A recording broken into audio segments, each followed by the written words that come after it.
What's going on, guys? Tom Newsham back again with another video, and today I am doing a video based on a request from a subscriber called ConstantiaVerted. She left this comment essentially saying, could you do a video on how to do a cut, essentially losing weight, and how it differs to mainstream going on a diet. I'm sure I'll have thought of a snappy title which has made you click on this video. Essentially, we're going to be exploring how to actually go on a long-term sustained or even short-term sustained weight loss journey as opposed to going on a quick fix diet. So first of all, let's explain this kind of whole going on a cut terminology. Now, it's kind of a bodybuilding term where people essentially like bulk up and then they go on what they call a cut, so they're cutting down the fat but trying to retain the masses they have gained from their bulk. I feel like now it's maybe become like a little bit more mainstream and it's kind of just a blanket term for losing weight, but not in the same way that people say going on a diet. I'm going on a diet to fix this. I feel like that's almost become kind of a taboo term now, is going on a diet for a lot of people. But essentially they mean the same thing. It's like, right,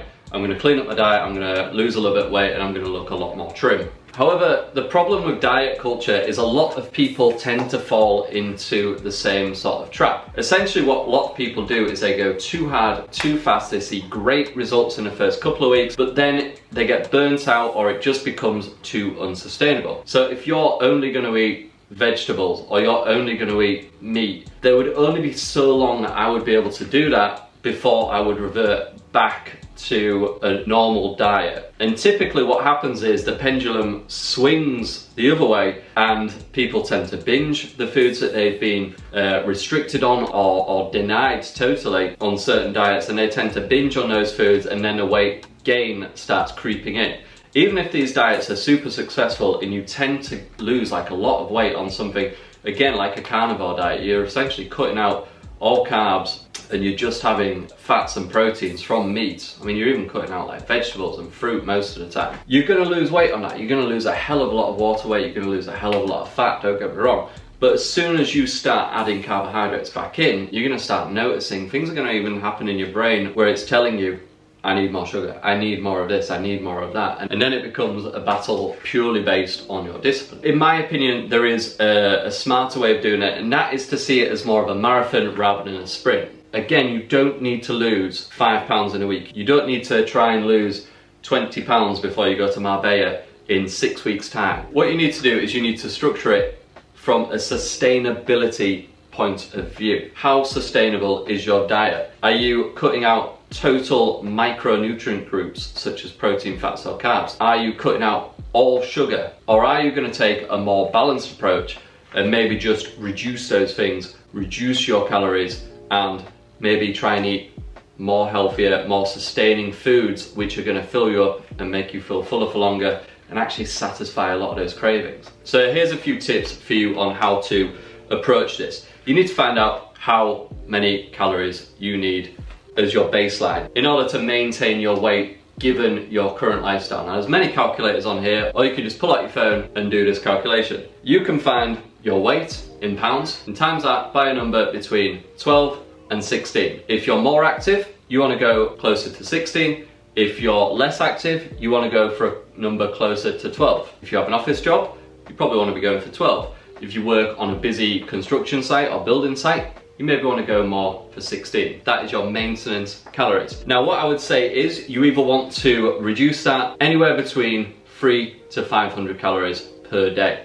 500 calories roughly, doesn't always work out like this, but roughly will allow you to lose 1 pound of body fat per week. Again, that doesn't add on calories you miss throughout the day. If you've also like burned extra calories by going on a walk or going to the gym, doesn't add any of that in either. So again, that is your calorie deficit. That is what is going to allow you to lose weight. The second thing you want to do is you want to focus on higher protein foods. And if you're logging your calories and macros on something like MyFitnessPal, and again, you want to find out how many grams of protein you want to be consuming per day. It's not essential. If you want to be as casual as possible about this, I would just say try eating a bit more protein. But if you really want to lock in and track your how much protein you're actually having, a great way of doing it is your body weight times 1, and that's how much protein you want. However, if you are carrying a little extra weight, or you are, the weight is something like 20 stone because you're a very tall gentleman and you're also carrying a little bit of extra weight. What you can do is you can times it by 0.9 to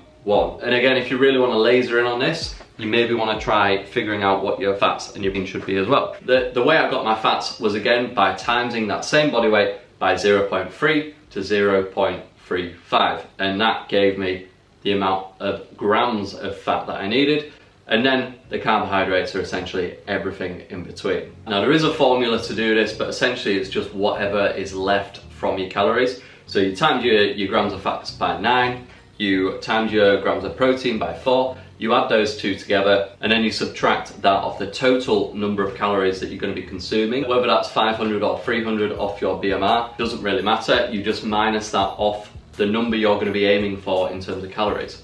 And then you divide that number by 4, and that's the amount of calories. It's a little bit long-winded, so feel free to watch that over a few times. But again, remember, all of this isn't necessary. If I were you, I would just go for hitting that calorie target and tracking your calories and trying to eat more protein than you probably already are. Now the next tip, get active. Ensure that you are going to the gym at least 3 times a week if you can. Make those gym sessions count as well. And again, remember, you are there to do this sustainably and far beyond when your quote-unquote diet ends, because again, you want to be going for the gym even when you don't necessarily have a weight loss goal or a muscle building goal. It's just great for mental health, it's great for joints, it's great for, again, keeping your mood happy, and also just keeping active is one thing that most of us really neglect, especially when we start getting into the busy phase of life. But yeah, make sure that you're exercising at least 3 times a week, get a good routine, ensure that you're doing your cardio as well,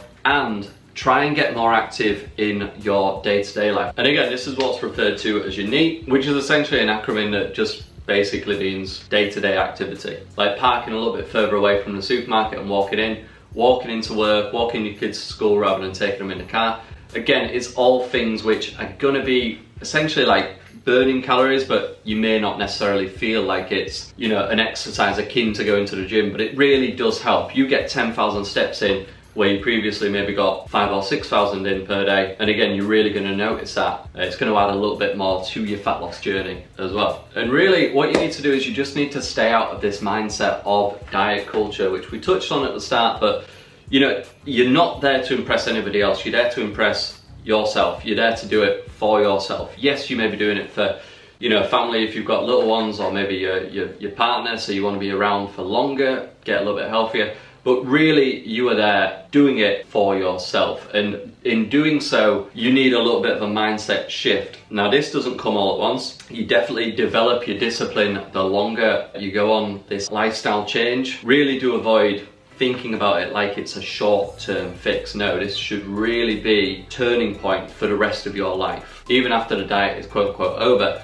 you should still be trying to eat more fruits, eat more vegetables, eat more fibre, more protein, looking after your health as much as you possibly can. And it's always such a shame when someone does so well, even if it is on one of these quote-unquote like fad diets. Again, I'm not calling your diet a fad diet, but even when it is on one of these diets where the weight loss comes quick, unfortunately it can also gain quickly as well. So really view it as like a turning point in your life. Like this is a long journey. It's not going to happen like that. But if you do need help, as always, do feel free to contact me on any of my social media platforms. I'm working on getting my online coaching back up and running again after like a year or two's hiatus. Alright, so I hope that helped. Even if it's helped just that one person leaving a comment, really do hope it helped. Thank you so much for watching this video. Really appreciate it. Make sure you subscribe to this channel as well, ring the notification bell, leave a like, and I will see you in the next video.